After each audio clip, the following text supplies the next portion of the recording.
कभी कभी दिल अचानक उसी इंसान पर ठहर जाता है जिसे तुमने कल तक नोटिस भी नहीं किया था। वही चेहरा, वही आवाज़, वही कमरा, लेकिन एहसास अलग। आज तुम समझोगे कि महिलाओं में अंडोत्सर्ग के आसपास आकर्षण क्यों बदल सकता है। और सबसे ज़रूरी बात, कब ये बदलाव सिर्फ एक पल की लहर होता है और कब ये तुम्हें गलत कहानी सुना देता है। ज़्यादातर लोग सोचते हैं कि आकर्षण बस दिल का मामला है, या तो कोई पसंद है या नहीं है, लेकिन सच इतना सीधा नहीं है। शरीर, दिमाग और भावनाएं एक ही समय पर काम करते हैं, और महीने के कुछ दिनों में दिमाग कुछ संकेतों को थोड़ा ज़्यादा तेज़ी से पकड़ सकता है। इसका मतलब यह नहीं कि कोई महिला अचानक दूसरी इंसान बन जाती है। इसका मतलब बस इतना है कि उसकी नज़र, उसकी ऊर्जा, उसका ध्यान कुछ चीज़ों पर थोड़ी अलग तरह से टिक सकता है। और यही सबसे बड़ी गलती होती है।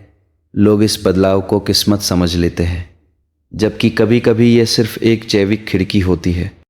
मान लो एक दफ्तर का कमरा है, रोज़ की तरह मीटिंग चल रही है, वही लोग, वही बातें, लेकिन आज एक व्यक्ति कुछ बोलता है और उसकी आवाज़ तुम्हें सामान्य से ज़्यादा स्थिर, ज़्यादा भरोसेमंद लगती है। वो बस 2 सेकंड के लिए आंख मिलाता है, फिर नज़र हटा लेता है और तुम्हारे भीतर हल्की सी हलचल उठती है।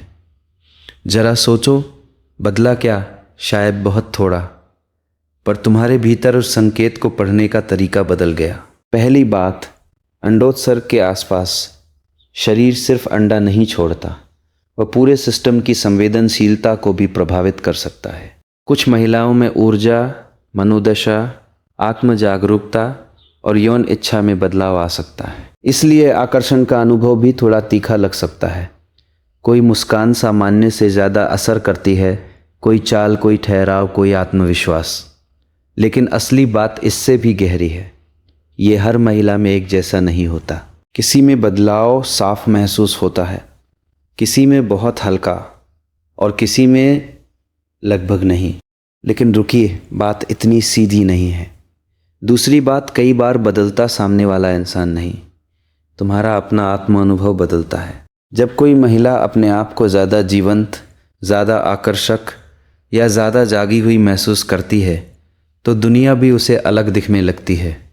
वही कपड़े आज बेहतर लगते हैं, वही आईने की नज़र आज थोड़ी नरम लगती है। और जब भीतर यह एहसास आता है कि मैं दिख रही हूँ, मैं महसूस हो रही हूँ, तब बाहर के लोगों के संकेत भी तेज़ी से महसूस होने लगते हैं। यही कारण है कि आकर्षण कभी कभी बाहर से शुरू होता हुआ लगता है, जबकि उसकी जड़ भीतर के अनुभव में होती है। एक और दृश्य देखो, फ़ोन मेज पर रखा है, किसी का संदेश आता है, नाम नया नहीं है, बात नई नहीं है, लेकिन आज तुम उसे खोल कर 2 बार पढ़ती हो, जवाब लिखती हो, मिटाती हो। देर से आए जवाब का असर भी आज अलग है। जो बात कल मामूली थी, आज उसमें अर्थ दिखने लगता है। और यही वो जगह है जहां मन कहानी बनाना शुरू कर देता है। एक संदेश से इरादा, एक नज़र से चाहत, एक चुप्पी से दूरी, और यही खेल बदलता है। तीसरी बात, अंडोत्सर्ग के आसपास कुछ महिलाओं का ध्यान खास तरह के संकेतों पर ज़्यादा जा सकता है, जैसे आत्मविश्वास, निर्णायकता, आवाज़ की गहराई, शरीर की भाषा, यहाँ तक कि गंध जैसे सूक्ष्म संकेत। पर इसे किसी जादुई नियम की तरह मत समझो। शोध हमें दिशा देते हैं, भाग्य नहीं लिखते। आकर्षण का यह बदलाव अक्सर संभावना होता है, आदेश नहीं। इसलिए यह कहना कि इस समय जो पसंद आया वही सही साथी है, बहुत खतरनाक सरलता है। चौथी बात, माहौल इस अनुभव को और बढ़ा देता है। अगर पहले से भावनात्मक खालीपन है, रिश्ते में दूरी है, या जीवन में मान्यता की भूख है, तो ये अस्थायी संवेदनशीलता किसी सामान्य इंसान को भी बहुत खास बना सकती है। सोचो, घर में कई दिनों से ठंडा संवाद चल रहा है, सामने वाला बस काम की बातें करता है, आंखों में ठहराव नहीं है। फिर बाहर कोई ऐसा मिलता है जो ध्यान से सुनता है, बीच में नहीं काटता, और एक छोटा सा सवाल पूछता है, तुम ठीक हो? बस वही पल भीतर तूफान खड़ा कर सकता है। लेकिन क्या वह इंसान सच में खास है, या तुम बहुत देर से अनदेखी हो?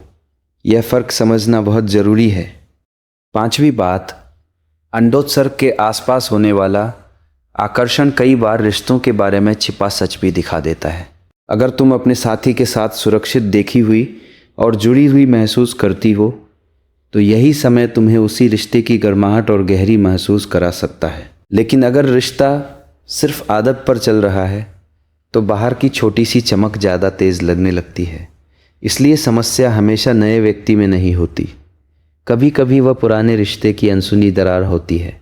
और एक छोटी सी गलती कैसे पूरे रिश्ते का मतलब बदल देती है, यह यही समझ आता है। लोग आकर्षण को फैसला बना लेते हैं जबकि उसे संकेत की तरह पढ़ना चाहिए। ठहरो, असली मोड़ अभी बाकी है। छठी और सबसे ज़रूरी बात, हर तीव्र एहसास सच्चा नहीं होता और हर शांत एहसास झूठा नहीं होता।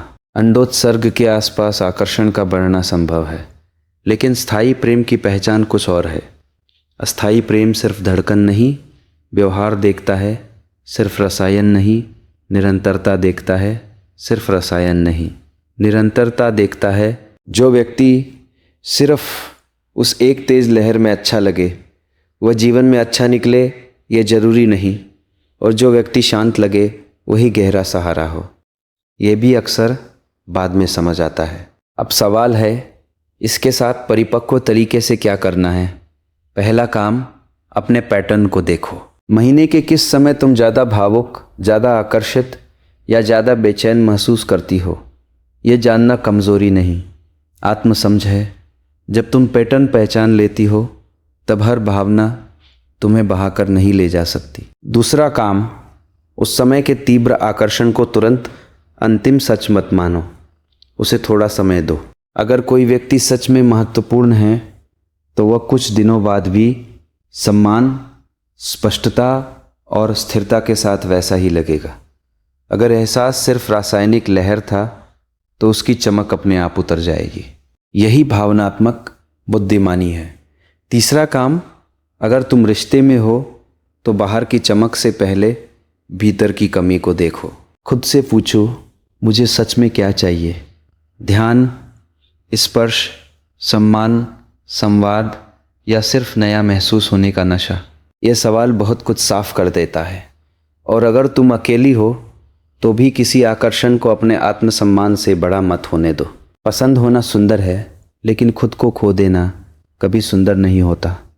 तो याद रखो, महिलाओं में अंडोत्सर्ग के आसपास आकर्षण बदल सकता है क्योंकि शरीर और दिमाग कुछ संकेतों को अलग तीव्रता से महसूस कर सकते हैं। पर परिपक्वता यह है कि तुम लहर और दिशा में फ़र्क कर सको। जो महसूस हुआ उसे झुठलाना नहीं है, लेकिन जो महसूस हुआ उसे बिना परखे सच भी नहीं मानना है। क्योंकि हर तेज़ धड़कन प्यार नहीं होती और हर शांत रिश्ता फीका नहीं होता। असली समझ यही है जो तुम्हें अपने शरीर से भी जोड़ती है, अपने मन से भी और अपने सम्मान से भी।